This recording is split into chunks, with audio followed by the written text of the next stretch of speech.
Hi, in this tutorial we'll talk about why you might be using useMemo wrong. If you like this tutorial, please make sure to subscribe to the channel because it motivates me to make more videos. Okay, so these are the 4 points we would discuss regarding why you might be using the useMemo wrong. So the first thing is we don't have to wrap everything with useMemo.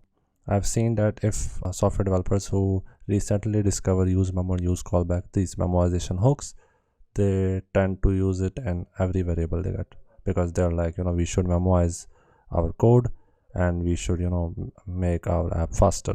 While that is not true. If the component being re-rendered is heavy, that is, it is DOM heavy, it is doing a lot of DOM manipulation, maybe there is a table with a lot of rows, or if the value being calculated is because of a heavy calculation, then you need to wrap it with useMemo. Otherwise, there is no need to use memo for values, because at the end of the day, memoization also requires memory usage.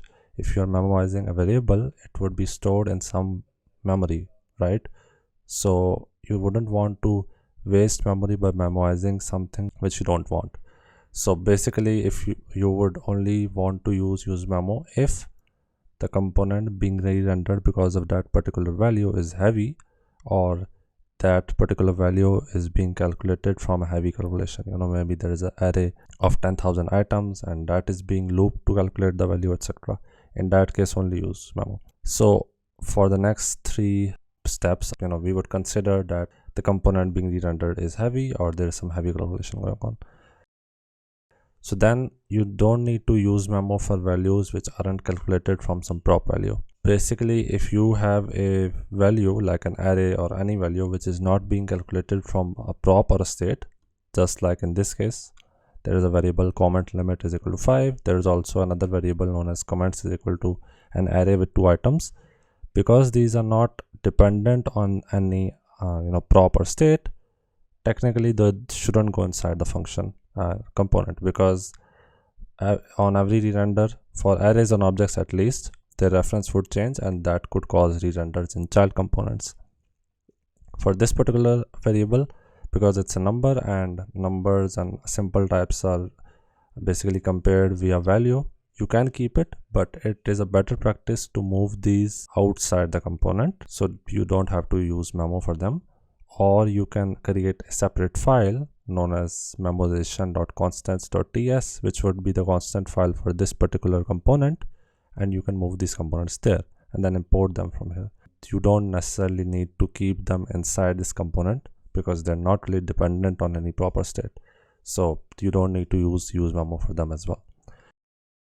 Now the third point is, you don't really have to use useMemo for simple types, string, boolean numbers. As I explained in the previous step, because these values are compared by value and not by reference, even if the component is re-rendering, the value would remain the same. For example, in this case, I'm saying comments.length. Because the comments is a constant itself, its length would basically be the same. Also, the length is not being calculated from a heavy calculation.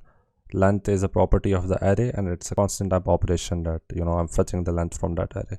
So in this particular case as well, because it's a simple type, I don't really need to use useMemo for it. However, as discussed, if it was being yielded by a calculation done on an array of like 10k items or something like that, then we could use useMemo for it. Now the fourth step is, if you have an array or object that is dependent on state and prop, as we discussed in this point, then you should wrap it with useMemo, because with arrays and objects, the content inside the arrays and objects isn't compared whenever it goes inside another component and props are compared, or it goes to a use effect or use callback, etc. The reference of that particular array and object is compared. And even if all comments is maybe a small array and it doesn't take much time to calculate it, because its reference would change again and again, it is better to wrap it with useMemo so that its reference only changes once this calculation happens, and once the ID changes. Same for objects, because the comparison done for arrays and objects is done via reference and not by value. So these were the 4 don'ts of useMemo.